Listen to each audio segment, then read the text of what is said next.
বৈষম্যহীন, নিরাপদ ও মানবিক বাংলাদেশ গড়ায় বাংলাদেশ জাতীয়তাবাদী যুবদলের ভূমিকার শীর্ষক মতবিনিময় সভা অনুষ্ঠিত হয়েছে চাঁপাইনবাবগঞ্জে।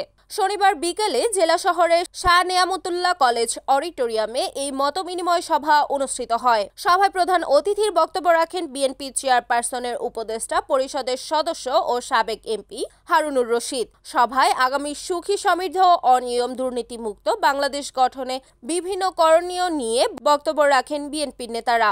এছাড়াও গত 15 বছরে হওয়া জুলুম, নির্যাতন ও বিএনপি নেতাকর্মীদের নামে মিথ্যা মামলার বিচার দাবি জানান তারা।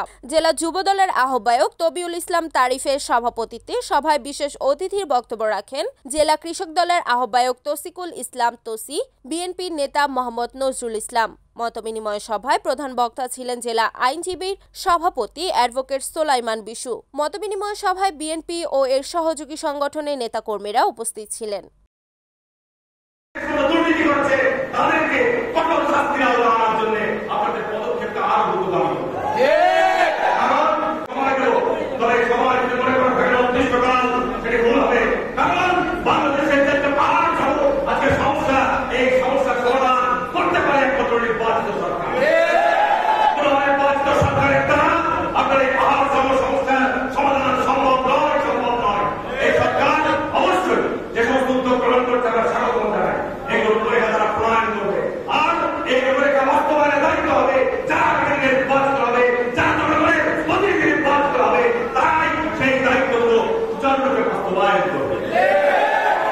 রিপোর্ট মোহাম্মদ সিফাত রানা, NAN TV, চাঁপাইনবাবগঞ্জ।